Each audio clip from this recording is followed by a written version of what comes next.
Et bonjour la communauté de coups critiques. Pas de flafla d'introduction qui prépare une longue mise en contexte.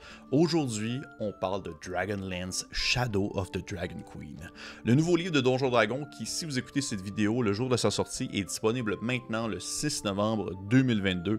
Mais je dis un livre, mais ce n'est pas juste ça. Il y a également aussi un board game, Warrior of Krynn, qui est vendu séparément ou encore dans une gigantesque boîte massive dans laquelle on trouve non seulement le jeu de société, mais également aussi le livre Dragonlance Shadow of the Dragon Queen. Mais avant de se lancer dans la critique du livre, c'est important un peu de remettre le contexte pour les gens qui ne connaissent pas, qui ne savent pas c'est quoi Dragonlance et pourquoi ça fait autant de vagues sur les réseaux sociaux chez certains passionnés. Eh bien, pour faire une histoire courte, Dragonlance est l'un des univers les plus anciens et les mieux établis de l'histoire de Donjons Dragons, qui remonte au début des années 80. Il a été créé par les auteurs de fantasy Laura et Tracy Hickman, ainsi qu'une participation supplémentaire de Margaret West. On parle ici de plus de 190 romans qui ont été, dans le fond, qui ont présenté le cadre de Dragonlance, ou Lance-Dragon en français, en raison de la quantité massive de contenu. On s'entend, avec 190 romans, ça fait du stock de texte, ça fait beaucoup de mise en contexte, ça fait beaucoup de lieux, de culture, de personnages emblématiques, ça fait un univers excessivement riche qui a su en fait conquérir de nombreux amoureux de la médiévale fantastique. Lance-Dragon se déroule en fait dans le monde de Krynn, qui est un royaume peuplé d'humains, de nains, d'elfes, de gnomes et de Kender. Les Kender sont une race de petite taille dont l'apparence ressemble à celle de petits elfes. Ils sont très appréciés pour leur bravoure et leur ténacité, et ils sont aussi très connus pour leur expertise en matière de raillerie et d'insultes. Ils sont excessivement bons pour, comment on va dire en bon québécois, blaster les autres. Ils sont très bons pour insulter les gens. Pour mettre au clair quelque chose, j'ai lu les Lance-Dragons lorsque j'étais jeune. J'en ai lu beaucoup même. Je sautais entre Lance-Dragons et les Royaumes oubliés à la bibliothèque de mon école et je découvrais en fait deux univers très riches mais différents. Je suis pas un expert et je sais qu'il y a des experts dans la salle, donc ne m'en voulez pas si je me trompe dans certains termes ou certaines prononciations de mots ou même dans peut-être des dates, qui sait, je ne suis pas une encyclopédie de Lance-Dragon. Si jamais vous remarquez peut-être un défaut, vous pouvez me le mettre en commentaire, ça va me faire plaisir de le lire, mais je voulais tout de même le mentionner avant de plonger plus loin dans cette aventure qui est Dragonlance Shadow of the Dragon Queen. Mais là, au-delà d'être un univers, le nouveau livre consiste en quoi? Eh bien, c'est une campagne qui se déroule durant les moments clés de la War of the Lance, la guerre de la lance dans l'univers de Dragonlance, qui est un moment de remous, de guerre assez intense où se mélangeait conflit à grand déploiement, dragon et potentiel dieu. Un moment qui est un moment charnière de l'histoire de Lance-Dragon qui a créé un avant et un après. Et c'est dans ça qu'on s'embarque. Okay? Fait que c'est une aventure dans laquelle les personnages vont s'investir dans la guerre en accomplissant des hauts faits dans des situations quand même assez précises. Parce que, on s'entend, on peut pas vivre au complet cette séquence-là et vivre tous les moments clés de ce grand conflit qui a justement été dépeint dans de nombreux ouvrages, ça n'aurait aucun bon sens.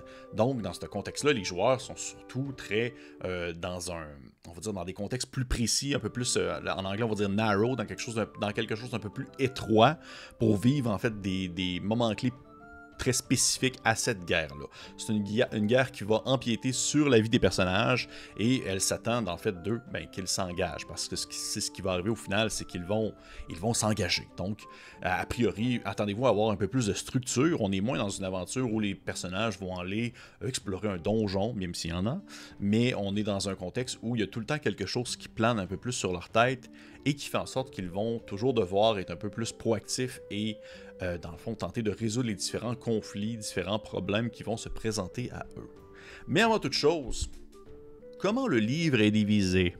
Le chapitre 1 offre une mise en contexte de Lance-Dragon, avec les options supplémentaires pour les joueurs. Donc, c'est-à-dire une nouvelle espèce, le Kender, qui est l'espèce de petit elfe miniature, un peu semblable aux alflins en quelque sorte. C'est On s'entend, là, j'étire un peu la comparaison, mais vous comprenez un peu ce que je veux dire.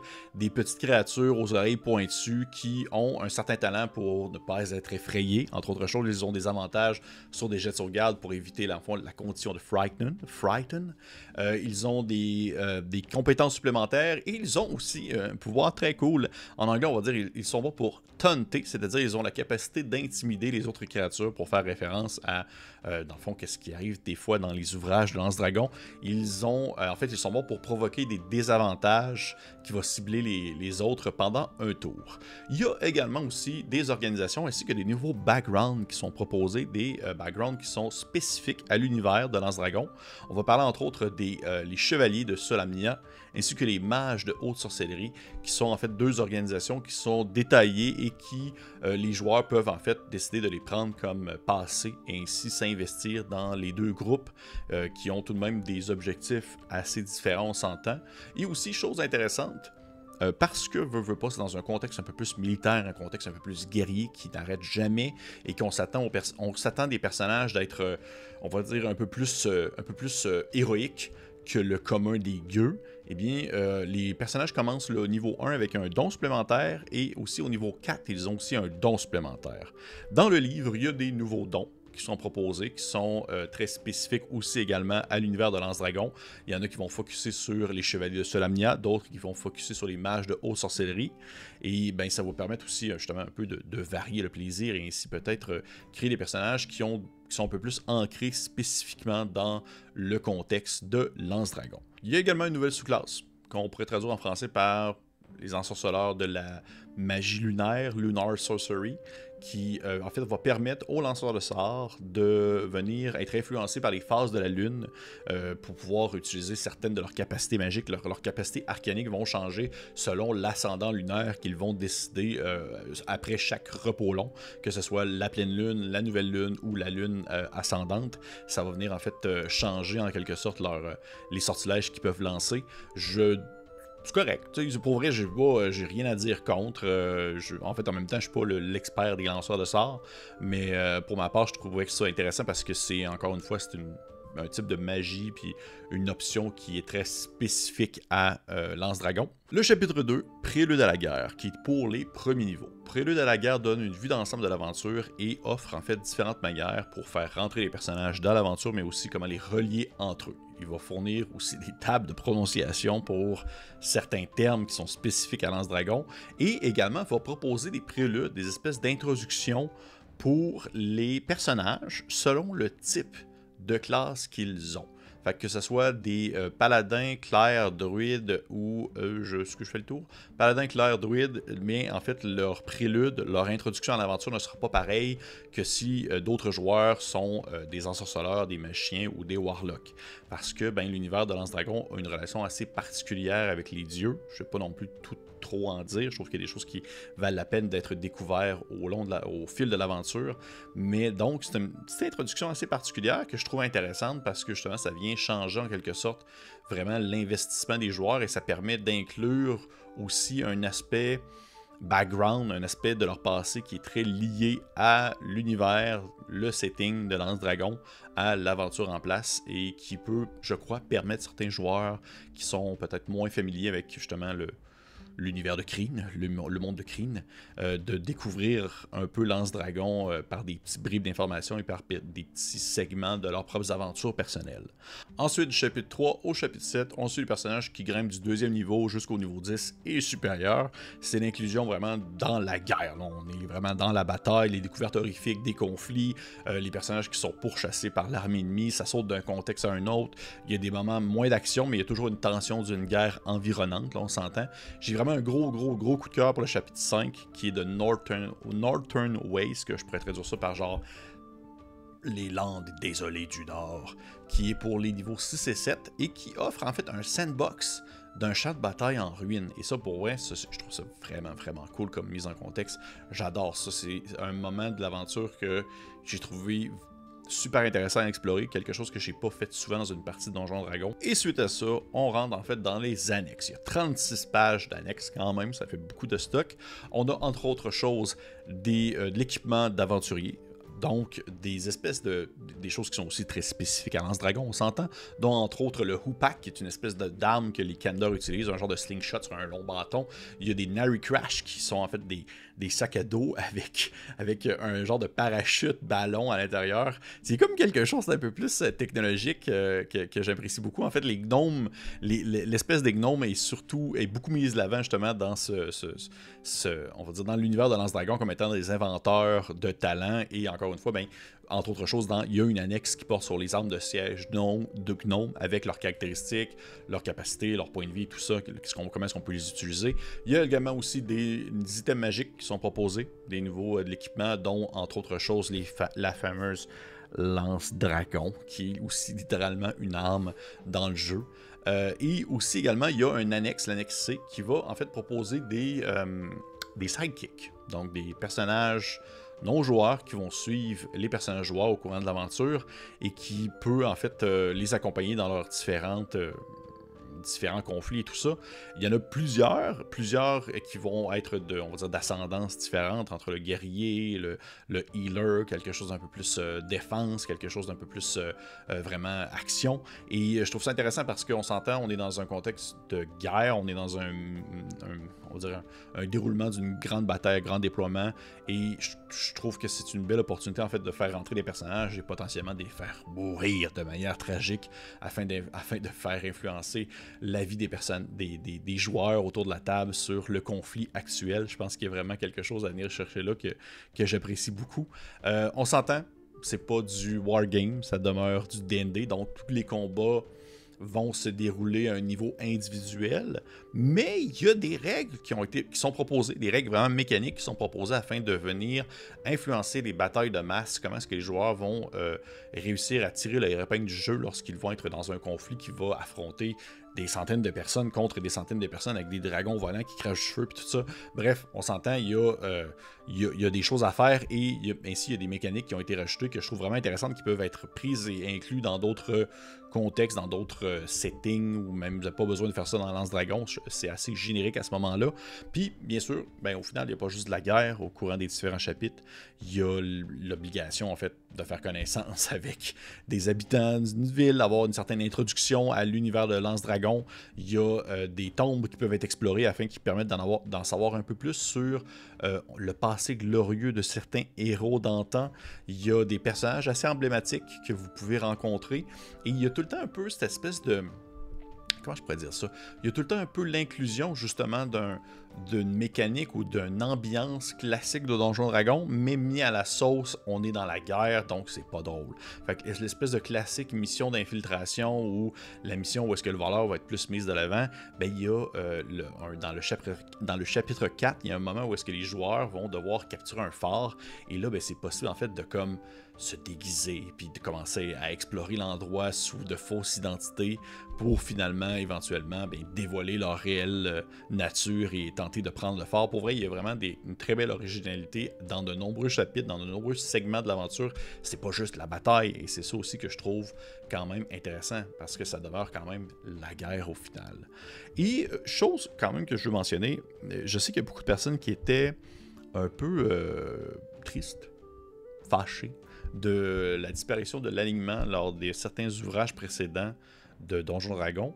Eh bien, seulement pour vous dire que dans Lance Dragon, ils ont remis l'alignement. L'alignement est présent pour les caractéristiques, pour les créatures, entre autres choses, mais aussi justement les personnages non-joueurs, les différents sidekicks qui peuvent vous suivre, ils ont tous leur alignement de présent. Et je pense que c'est pour refléter un peu le fait que dans Lance Dragon, la relation avec les dieux est assez particulière. Ils sont pas mal absent, on va dire ça comme ça. Et ça offre en fait, on va dire, une certaine nuance au personnage, et je pense qu'ils ont voulu comme un peu peut-être donner certaines 50 nuances de gris, sans vouloir nommer un livre en particulier, pouvant ainsi avoir des personnages qui sont pas nécessairement complètement bons, mais pas nécessairement complètement des enfoirés non plus. Je trouve qu'il a vraiment sa place dans Lance Dragon, et que j'ai beaucoup apprécié aussi de voir réapparaître dans ce contexte-là. Donc ça ressemble un peu à ça, je vous dirais, concernant vraiment le livre, la campagne en soi. Comme je vous le mentionne, il y a aussi le board game qui va être abordé à un autre moment par potentiellement une autre personne. Donc on en vient au point qu'est-ce que j'en pense au final et est-ce que vous devriez acheter ce livre-là? Eh bien, dans mon cas, oui, j'ai beaucoup aimé, en fait, le livre de Lance Dragon, Dragonlance Shadow of the Dragon Queen, plus que je pensais, en fait. Parce que les livres de Lance Dragon, dans ma tête, les romans, ça datait de loin, ça datait d'il y a un certain temps, je ne voyais pas nécessairement l'intérêt, mais à force de lire la campagne et tout ça, je me suis comme surpris à avoir le goût de replonger dans ces romans-là, de réexplorer certaines aventures, de revoir certains personnages. Je dirais pas que je ferais une campagne super longue nécessairement dans Lance Dragon, mais celle-ci propose en fait une mise en contexte que je trouve aussi originale. En plus d'être dans Dragonlance, elle est dans un contexte de guerre à grand déploiement et qui offre en fait des moments super intéressants et des moments vraiment forts qui ne sont pas nécessairement liés à Lance Dragon en quelque sorte et qui peuvent, je crois, être vécus d'une certaine manière tout de même. Je pense que vous pourriez prendre à la limite le livre, le transformer un peu, puis vivre une aventure, vivre une campagne très axée militaire et sans que ça se déroule dans Lance Dragon. Je pense qu'il y aurait une manière de faire. Si vous ne connaissez pas du tout Lance Dragon, je pense que ça peut vraiment vous plaire parce que c'est comme une porte d'entrée aussi, en quelque sorte, à l'univers. Si vous cherchez vraiment une espèce d'atlas, d'encyclopédie pour Lance Dragon, eh bien, c'est absolument pas le livre pour vous, c'est une campagne. C'est vraiment pas un livre de référence qui va vous expliquer de long et en large Krynn et ses habitants et qui, dans le fond, les monstres qui s'y trouvent. Il y a, oui, des nouvelles créatures, des nouvelles options de personnages, d'équipements, des objets magiques.